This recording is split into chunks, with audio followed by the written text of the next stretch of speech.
오늘 말씀은 잠언 4장 4절에서 9절 말씀입니다. 패션 성경으로 읽겠습니다.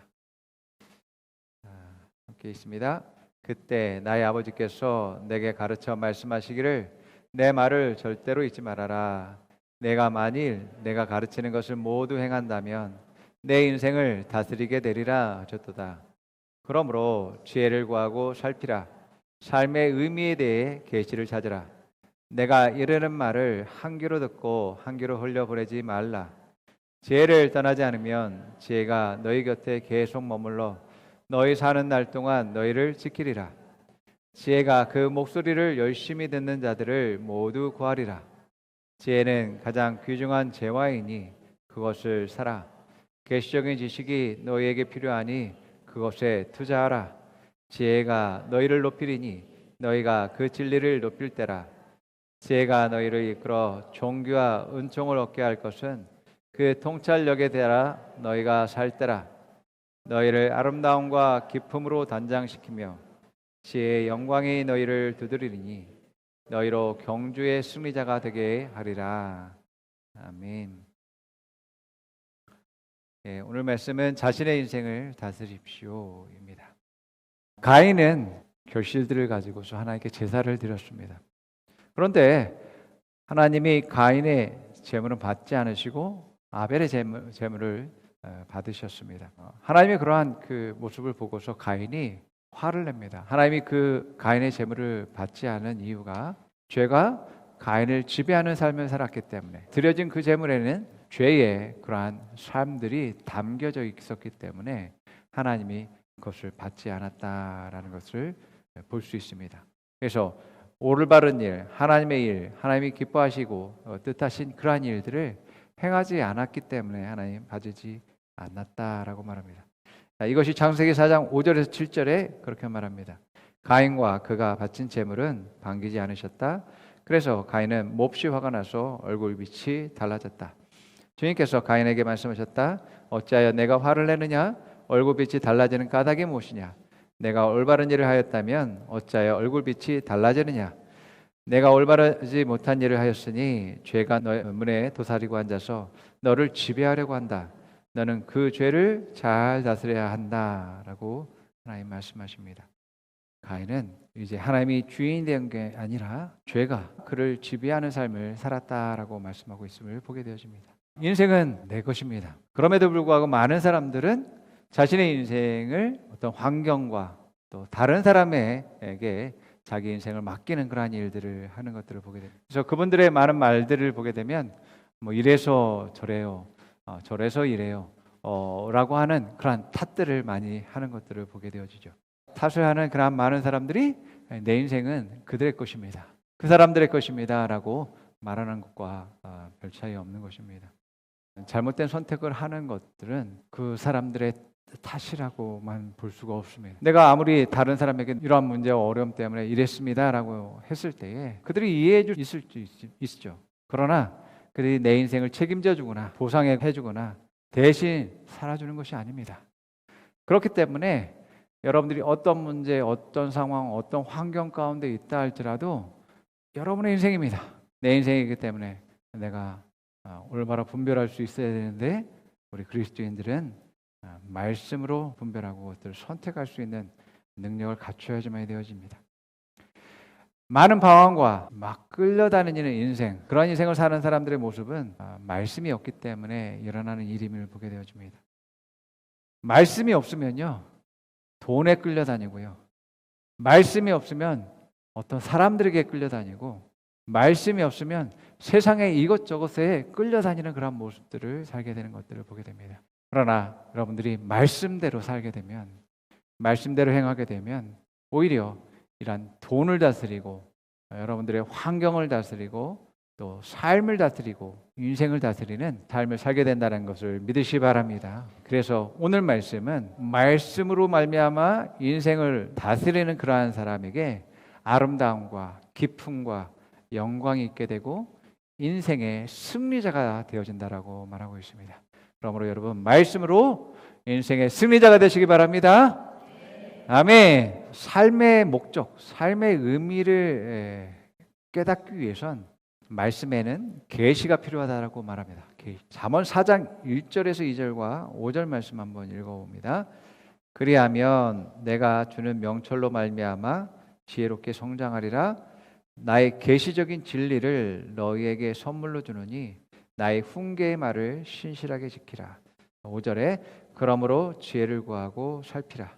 삶의 의미에 대한 계시를 찾으라라고 말하고 있습니다. 이 계시라는 것은 영적인 눈과 귀가 열리는 것을 말하고 그 영적인 눈과 귀로 말미암아 듣고 깨닫고 말씀을 나의 사고방식으로 바꾸는 것을 말합니다. 성경 말씀도 모두가 읽는다고 그것이 이제 깨달아지는 것은 아닙니다.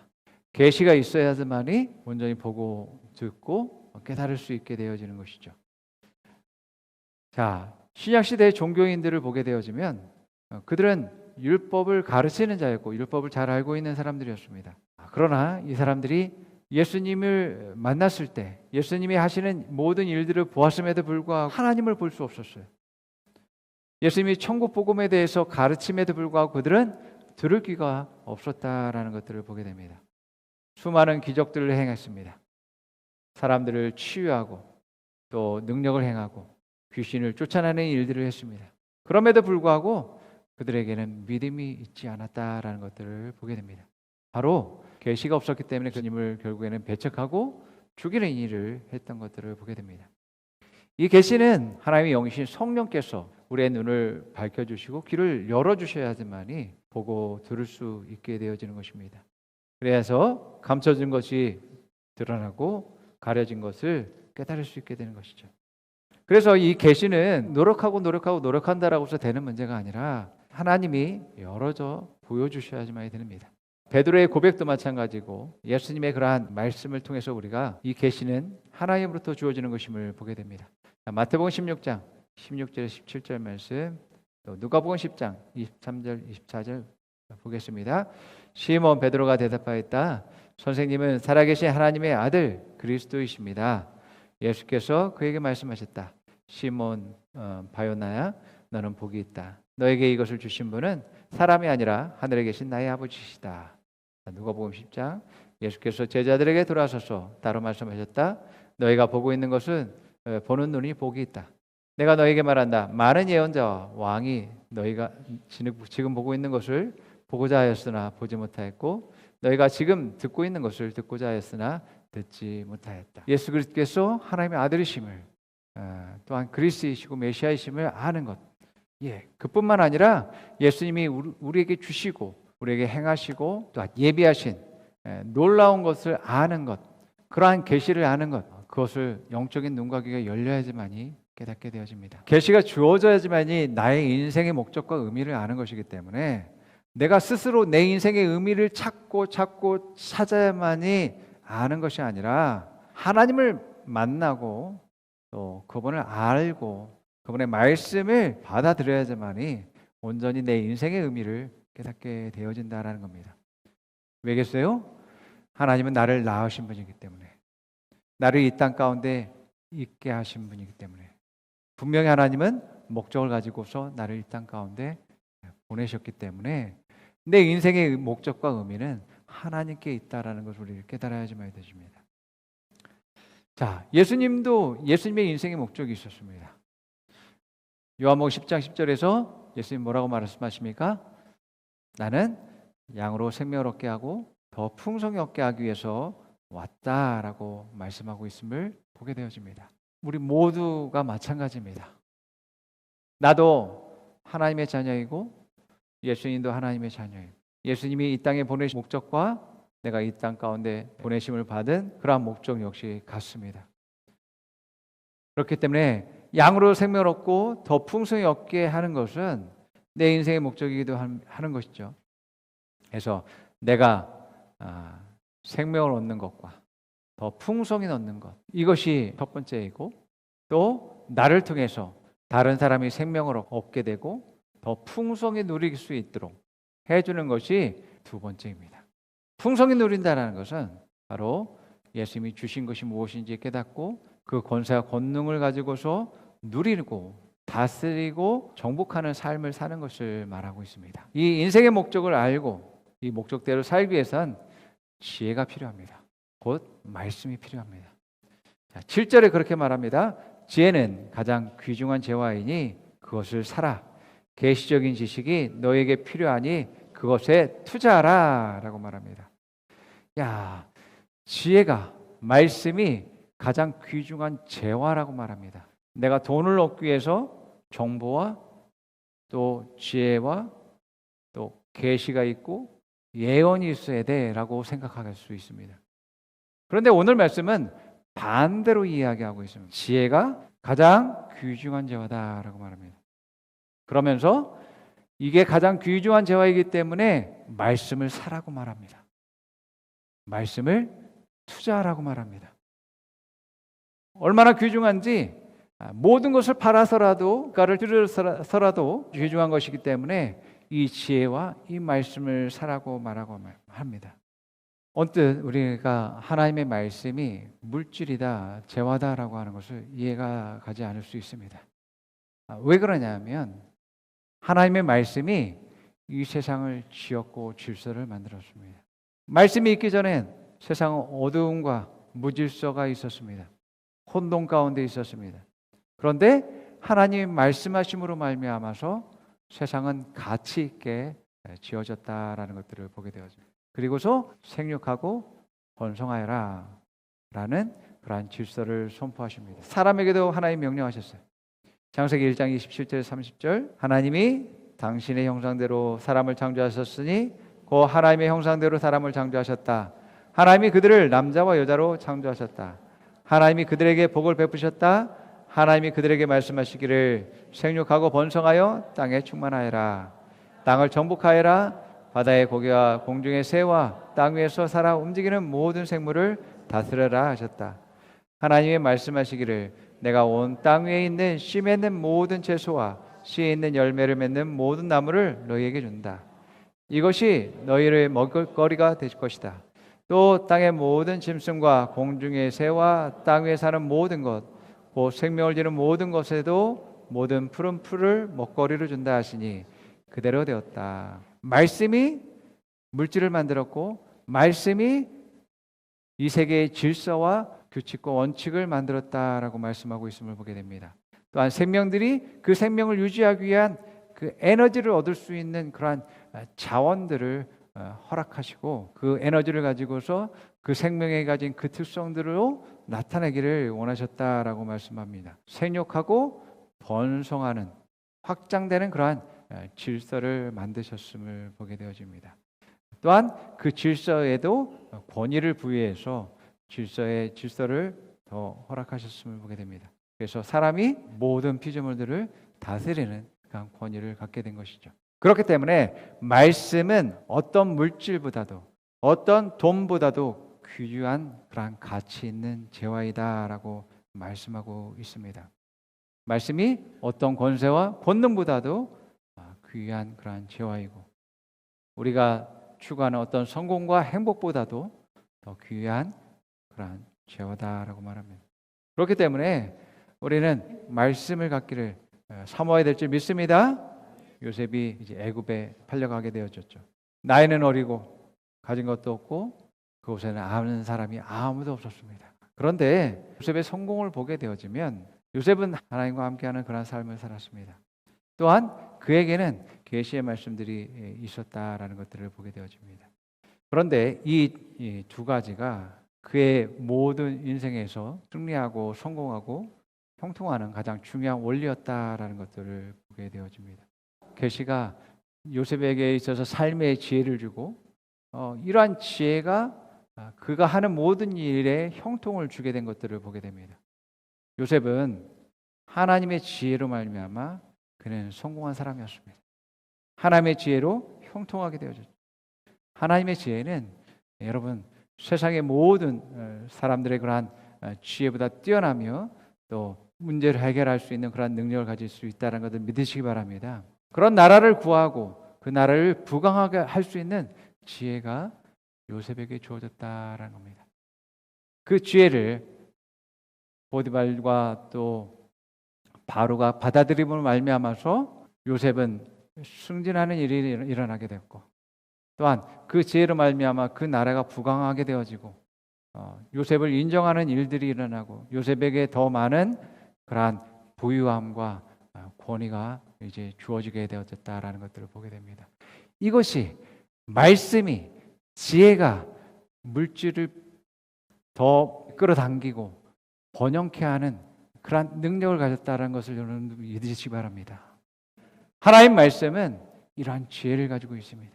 하나님 말씀은 나의 삶을 변화시킬 수 있는 그러한 능력을 가지고 있고 나를 형통케 하고 성장과 승진으로 나아갈 수 있게 한다는 것을 믿으시기 바랍니다.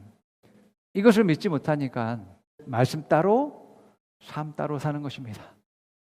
말씀이 지혜이고 지혜가 나의 그러한 삶에서 호의와 또 형통과 승리를 가져다주고 또한 그러한 것들이 물질의 그러한 번영과 승진으로까 성장으로까지 나아가는 것이다라는 것을 깨닫지 못하니까 말씀에 사로잡히지 못하는 오히려 세상의 정보와 지식에만 더 귀 기울여서 그렇게 치우치는 삶을 사는 것이 아닌가 생각되어집니다. 그런데 이러한 지혜의 말씀을 가지고서 우리의 인생을 산다라는 것은 치열한 싸움이 있어야지만이 됩니다. 그것을 대가를 치른다라고 표현합니다. 정말 말씀의 가치를 아는 사람들만이 대가를 치릅니다. 가치를 모르면 대가를 치르지 않게 되죠. 하나님도 가치를 가지고서 일하시다라는 것을 보게 되어집니다. 하나님이 내가 무가치하다라고 생각됐다면 하나님은 대가를 치르지 않았을 것입니다. 여러분 한 사람 한 사람이 하나님에게 가치 있다라고 생각되어졌기 때문에 자신의 생명을 주면서까지 여러분들을 사셨다라고 말씀하고 있음을 보게 됩니다. 정말 존귀하지 않으면 가치 있지 않으면 그러한 선택을 하지 않을 것입니다. 마태복음 13장 44절에 46절에 예수님도 그런 말씀을 해요. 하늘나라는 밭에 숨겨놓은 보물과 같다. 어떤 사람이 그것을 발견하면 제자리에 숨겨두고 기뻐하며 집으로 들어가서는 가진 것을 다 팔아서 그 밭을 산다. 또 하늘나라는 좋은 진주를 구하는 상인과 같다. 그가 값진 진주 하나를 발견하면 가서 가진 것을 다 팔아서 그것을 산다. 말씀이 그렇게 가치 있고 하나님의 지혜가 그렇게 가치 있다면 나는 어떻게 그것을 살 수 있을까? 한 인생의 삶을 사는 것은 생명 전체가 필요합니다. 여러분의 인생이 완전히 바뀌고 하나님의 생명으로 변화되어지고 성장과 승리의 삶을 변화되는 것은 예수님의 생명이 필요했습니다. 우리가 말씀을 사기 위해선 내 삶, 내 생명 전체가 필요합니다. 여러분의 인생을 위해선 여러분들이 말씀에 목숨을 걸어야지만이 된다는 겁니다. 말씀대로 행동하기 위해서 모든 것을 걸으셔야지만이 됩니다. 말씀과 반대되는 주장들, 말씀과 반대되는 지식들, 경험들, 세상의 문화들 모든 것을 다 내려놓으실 수 있어야지만이 됩니다. 모든 것을 걸으셔야 돼요. 그래서 오늘 말씀은 투자하라고 말합니다. 지혜를 산다라는 것은 투자하는 것입니다. 투자가 뭐예요? 더 많은 이윤을 얻기 위해서 재화를 투입하는 것입니다. 우리가 달란트 비유에서 보게 되면 세 사람이 있는데 그 세 사람을 보게 되면 그들이 어떻게 투자하는지 우리가 보게 됩니다. 주인과 종은 공동의 이익을 위해서 장사할 것을 계획했습니다. 성공할 수밖에 없는 두 배를 얻을 수밖에 없는 그러한 사업 계획이었습니다. 그러한 계획을 수립하고서 자기의 종 셋에게 사업 자금을 이제 나눠줍니다. 그리고서 장사를 하라고 명령합니다. 주인은 이 성공할 수밖에 없는 이 사업 계획에 돈과 일꾼과 시간을 투자했습니다. 자, 5달란트와 2달란트 받은 사람은 돈을 가지고서 주인의 그러한 사업 계획에 의해서 사를 해서 정말로 주인이 원한 대로 계획한 대로 2배의 이윤을 갖게 되죠. 자, 그러나 1달란트를 받은 사람은 장사하는 것을 포기했습니다. 왜냐하면 주인의 지혜를 사업 계획을 믿지 않았습니다. 주인이 이윤을 얻는 것을 1달란트 받은 사람은 원하지 않았다라는 말씀을 말하고 있습니다. 주인은 욕심쟁이야. 주인이 인색해. 주인은 무정하고 엄격한 사람이야 라고 생각했다라는 것입니다. 자, 그래서 주인도 주인의 사업 계획도 이제 할 마음도 없어요. 그래서 주인의 지혜에 대한 명령에 불순종하게 되어집니다. 자, 그래서 결산을 하게 되어지는데 그 한 달란트 받은 사람에게 넌 이 공동체, 이 집에 너는 전혀 무익하다, 쓸모가 없다라고 주인이 말하고 있는 것을 보게 되어집니다. 지혜를 산다라는 것은 그 지혜를 가진 분을 신뢰하고 그분의 말에 순종하는 것을 의미합니다.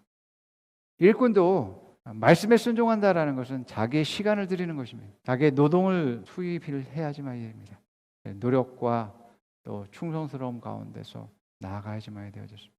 이것이 일꾼의 투자입니다. 그런데 한 달란트 받은 사람은 주인의 지혜를 사지 않았기 때문에 이러한 것을 투자하지 않았습니다.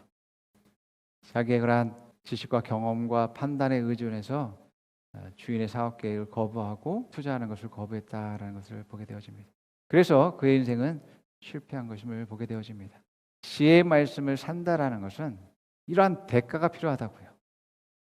나의 시간, 나의 노력, 나의 충성, 믿음, 내 인생이 필요하다며, 내 삶이 필요하다라고 말씀하고 있는 것입니다. 자, 오늘 말씀은 지혜는 나를 지키고 모든 문제로부터 구원한다라고 말합니다. 6절에 보게 되면 지혜를 떠나지 않으면 지혜가 너희 곁에 계속 머물러 너희 사는 날 동안 너희를 지키리라. 지혜가 그 목소리를 열심히 듣는 자를 모두 구하리라.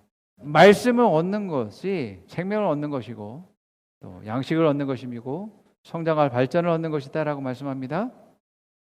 그러면서 나의 안전을 지키는 것이다 라고 말씀하고 있습니다. 자, 그렇다면 말씀을 버리고 말씀과 반대되는 삶을 산다면 나는 그 안전으로부터 보호를 받지 못하고 있다라고 하는 말씀을 우리가 깨달을 수 있습니다. 말씀을 버리는 것은 무장해제입니다. 말씀이 검이라고 말합니다. 말씀이 무기라고 말합니다. 또한 말씀은 방패입니다. 그렇기 때문에 말씀을 버리는 순간 우리는 가장 강력한 무기와 가장 강력한 방어구를 내려놓는 것을 말씀하고 있음을 보게 됩니다. 누가복음에 나오는 탕자는 아버지 집에 있을 때 아버지의 그 보호와 또 아버지의 돌봄과 양육을 받고 자랐습니다. 이 돈을 가지면 내가 성공할 수 있고 내가 어디를 가든지 나를 지키고 보호해 주리라 라고 생각했습니다. 아버지가 돌아가시면 내게 줄 그러한 상속을 미리 내게 땡겨서 주십시오라고 이제 매일같이 조릅니다. 그래서 탕자가 그 재산을 가지고서 아버지의 영향력이 미치지 않는 나라에 가서 사업을 시작합니다. 돈이면 다 될 줄 알았죠. 돈이면 사업도 성공하고 자기의 안전도 지키고 자기가 행복하고 성공하리라고 생각했습니다. 근데 탕자에게 없는 것이 있었으니 뭐가 없었어요? 돈은 있었지만 지혜가 없었습니다. 돈은 있었지만 말씀이 없었습니다. 돈이 있었지만 아버지가 없었습니다. 탕자는 자신의 성공 계획과는 다르게 세상의 그러한 향락과 즐거움에 돈을 사용하게 되었습니다. 이것이 지혜가 없는 사람들의 모습입니다. 말씀이 없는 사람들의 모습입니다. 결국 탕자는 방황하면서 돼지우리에 살게 되어집니다. 그런데 너무나 다행스럽게 탕자는 그 돼지우리에서 지혜를 발견합니다. 그 지혜는 아버지를 떠올린 것입니다. 여러분, 아버지는 지혜입니다. 또 아버지의 말씀을 떠올립니다. 지혜의 말씀을 떠올립니다. 그리고 아버지께로 아버지의 말씀이 있는 곳으로 아버지의 보호가 있는 곳으로 돌아갑니다. 탕자는 그때서야 깨달았죠. 많은 돈이 성공시키는 것이 아니구나. 오직 아버지와 또 아버지의 말씀만이 나를 보호하고 지키고 성장시킨다는 것을 깨달았습니다. 여러분, 오늘 말씀엔 4절과 5절은 이렇게 말합니다. 그때 나의 아버지께서 내게 가르쳐 말씀하시기를 내 말을 절대로 잊지 말아라. 내가 만일 내가 가르치는 것을 못 행한다면 내 인생을 다스리게 되리라 하셨도다. 그러므로 지혜를 구하고 살피라. 삶의 의미에 대한 계시를 찾으라. 내가 이르는 말을 한 귀로 듣고 한 귀로 흘려보내지 말라. 인생의 많은 경험과 가장 높은 자리에 있어 왔었던 사람이, 모든 것을 가졌다라고 하는 사람이고 모든 것을 누려봤다라고 하는 사람의 말입니다. 자기 아들에게 이야기하는 말입니다. 여러분의 인생의 시작은 하나님의 말씀으로 시작되었습니다. 말씀이 나를 낳았다라고 말합니다. 말씀은 예수님입니다. 그렇기 때문에 내가 성장하고 발전하고 행동하는 모든 것이 말씀에 달려 있습니다. 그래서 인생을 다스린다라는 것은 말씀으로 다스리는 삶을 말합니다. 하나님 말씀만이 내 인생을 다스릴 수 있다고 말합니다. 우리가 좀 전에 탕자에 의해서 보았잖아요. 돈이 그 사람을 다스리면 어디에 가요? 돼지우리에 갑니다. 돼지가 되어버립니다. 그렇기 때문에 세상의 그 무엇도 나를 다스리게 하면 안 되고 말씀이 이러한 돈과 건강과 나의 재능, 권세 이런 것들을 다스릴 수 있도록 해야지만 됩니다. 그래야지만이 여러분들의 인생이 아름답게 가꾸어진다라고 말씀합니다. 자, 8절과 9절 말씀 읽어봅니다. 지혜가 너희를 높이리니 너희가 그 진리를 높일 때라. 지혜가 너희를 이끌어 종교와 은총을 얻게 할 것은 그 통찰력에 따라 너희가 살 때라. 너희를 아름다움과 기품으로 단장시키며 지혜의 영광이 너희를 두드리니 너희로 경주의 승리자가 되게 하리라. 지혜는 나에게 모든 것을 분별할 수 있고 판단할 수 있는 그러한 통찰력을 줍니다. 그 통찰력으로 말미암아서 우리는 어떤 문제와 어떤 일들에 대한 지혜를 갖게 되고 올바른 것들을 선택할 수 있도록 하게 해줍니다. 여러분, 요셉처럼 아무것도 갖지 않았어요. 그에겐 돈이 없었습니다. 그에겐 아는 사람들이 없었습니다. 그에게는 오직 하나님과 하나님의 말씀만이 그에게 있었고 그가 그런 말씀에 순종하는 삶을 살게 될 때 그 계시로 말미암아서 하는 일마다 형통과 성장과 승진의 일들이 일어나게 되어졌고 결국에는 제국의 총리로서 그가 영화롭게 되고 높아졌다라는 것들을 보게 되어집니다.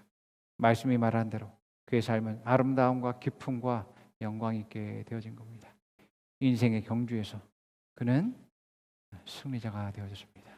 모두가 안 될 거야, 패배자고 실패자다라고 얘기했을지라도 하나님과 그 말씀을 붙든 그 요셉이 결국엔 승리자가 된 것을 보시기 바랍니다.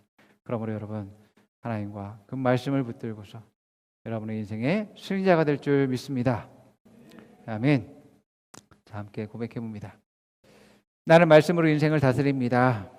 나는 말씀으로 돈을 다스립니다. 나는 말씀으로 환경을 다스립니다. 가장 귀한 지혜의 말씀을 삽니다. 말씀은 물질을 창조합니다. 말씀은 질서와 원칙을 만듭니다. 말씀은 생명과 에너지입니다. 말씀은 건과 방패입니다. 말씀은 삶의 지혜를 줍니다. 지혜는 일이 형통하게 합니다. 형통은 호의와 성장과 발전을 하게 합니다. 성장은 물질의 증가와 승진을 하게 합니다. 자, 옆 사람이 말해봅니다. 지혜의 말씀을 사십시오. 목숨 걸고 사십시오. 당신의 인생은 아름답습니다. 당신의 인생은 기품이 있습니다. 당신의 인생은 영광이 있습니다. 당신의 인생의 승리자입니다. 당신을 축복합니다. 아멘.